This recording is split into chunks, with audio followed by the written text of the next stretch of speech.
నమస్కారం ఫ్రెండ్స్, లాటాక్ just click YouTube ఛానల్కి స్వాగతం. ఈ వీడియోలో మనం గిఫ్ట్ గురించి తెలుసుకోబోతున్నాం. Transfer of property act section 122లో గిఫ్ట్కి నిర్వచనం ఇవ్వబడింది. సో గిఫ్ట్ అంటే ఏంటి అనే డెఫినేషన్ ముందుగా చూద్దాం. మనం gift is the transfer of certain existing movable or immovable property made voluntarily and without consideration by one person called donor to another called donee and accepted by or on behalf of the donee.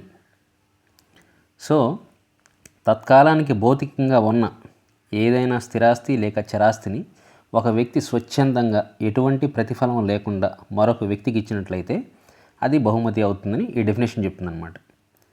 So ఈ బహుమతిని ఆ మరొక వ్యక్తికి లేదా అతని తరపున మరొకరు కానీ స్వీకరించవచ్చు అనమాట. ఏదో డైరెక్ట్గా అతనికైనా ఇవ్వచ్చు, లేదంటే అతని తరపున ఇంకెవరైనా స్వీకరించవచ్చు. బహుమతిగా ఇచ్చిన వ్యక్తిని మనం దాత అంటాం. బహుమతి గ్రహీత ఎవరైతే ఉన్నా అతనిని మనం డోనీ అని అంటాం అన్నమాట. రైట్. అయితే ఇక్కడ ఎవరికైతే మనం బహుమతి ఇస్తున్నామో ఆ వ్యక్తి దాన్ని అంగీకరించాలన్నమాట.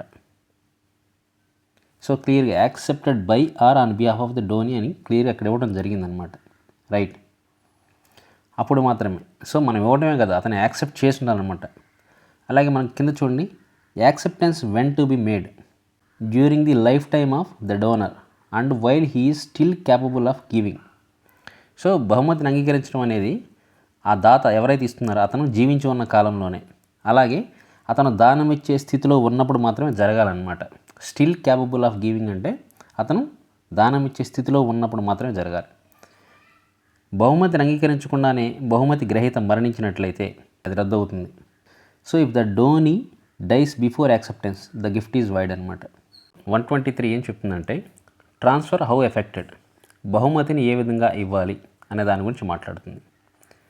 For the purpose of making a gift of immovable property the transfer must be effected by a registered instrument signed by or on behalf of the donor and attested by at least 2 witnesses. So ఇక్కడ first part దేని గురించి మాట్లాడుతుందంటే immovable ప్రాపర్టీని ఎలా gift ఇవ్వాలి అనే దాని గురించి మాట్లాడుతుంది.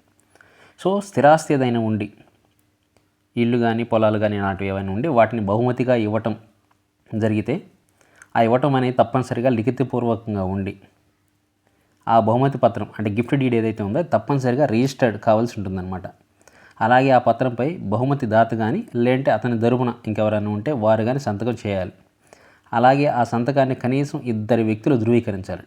అంటే సాక్షి సంతకాలు కావాలన్నమాట మనకి. రైట్. సెకండ్ పార్ట్ చూడండి. For the purpose of making a gift of movable property the transfer may be effected either by the registered instrument signed by as aforesaid or by delivery. So చరాస్తి ఇంకేవైనా మన gold ring కానీ లేదా ఇంకేవైనా వస్తువులు ఉంటే వాటిని బహుమతిగా ఇవ్వటం అనేది పైన ఉదాహరించబడిన విధంగానే రాతపూర్వకంగా ఉండి రిజిస్టర్డ్ చేసే విధంగా ఉండవచ్చు అనమాట. లేదంటే అప్పగింత రూపంలో కూడా ఉండవచ్చు. రైట్. కేవలం బదిలీ చేసి కూడా మనం గిఫ్ట్ని ఇవ్వచ్చు అనమాట.